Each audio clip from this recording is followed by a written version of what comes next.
누구든지 예수가 그리스도이심을 믿는 사람은 하나님에게서 난 사람입니다. 낳으신 이를 사랑하는 사람은 누구나 그분에게서 나신 분도 사랑합니다. 우리가 하나님을 사랑하고 그분의 계명을 지키면 이것으로 하나님의 자녀를 사랑하는 것을 압니다. 하나님을 사랑한다는 것은 바로 그분의 계명을 지키는 것입니다. 그분의 계명은 부담스러운 것이 아닙니다.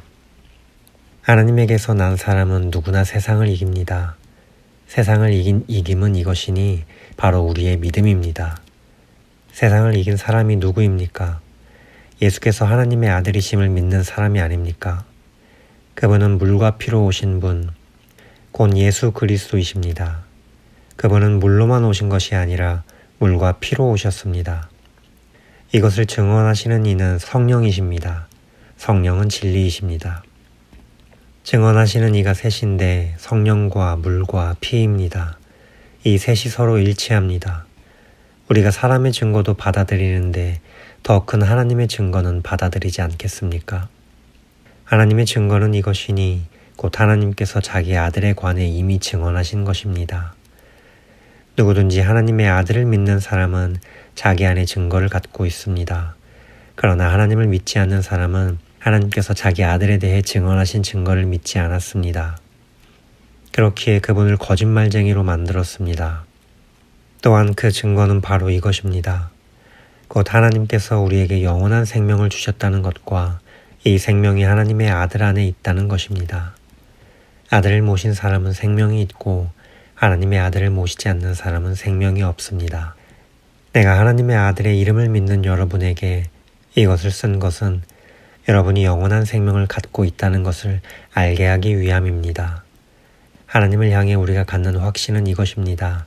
곧 무엇이든지 우리가 그분의 뜻을 따라 구하면 하나님께서 우리가 구하시는 것을 들으신다는 것입니다. 그리고 우리가 무엇을 구하든지 하나님께서 들으시는 것을 알면 우리는 우리가 구한 것들을 그분으로부터 받는다는 것도 압니다.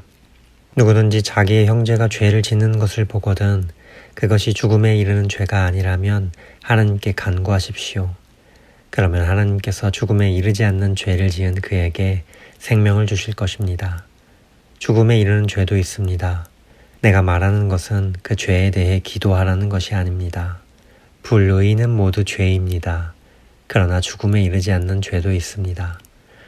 우리는 하나님에게서 난 사람은 누구든지 죄를 짓지 않는다는 것을 압니다. 하나님에게서 나신 분께서 그를 지키심으로 악한 자가 그를 해치지 못합니다. 우리는 압니다. 우리는 하나님께 속해 있으나 온 세상은 악한 자의 지배 아래 있습니다.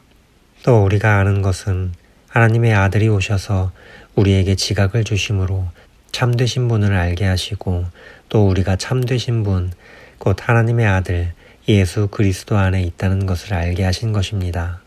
그분은 참 하나님이시며 영원한 생명이십니다. 자녀들이여, 우상들로부터 여러분 자신을 지키십시오.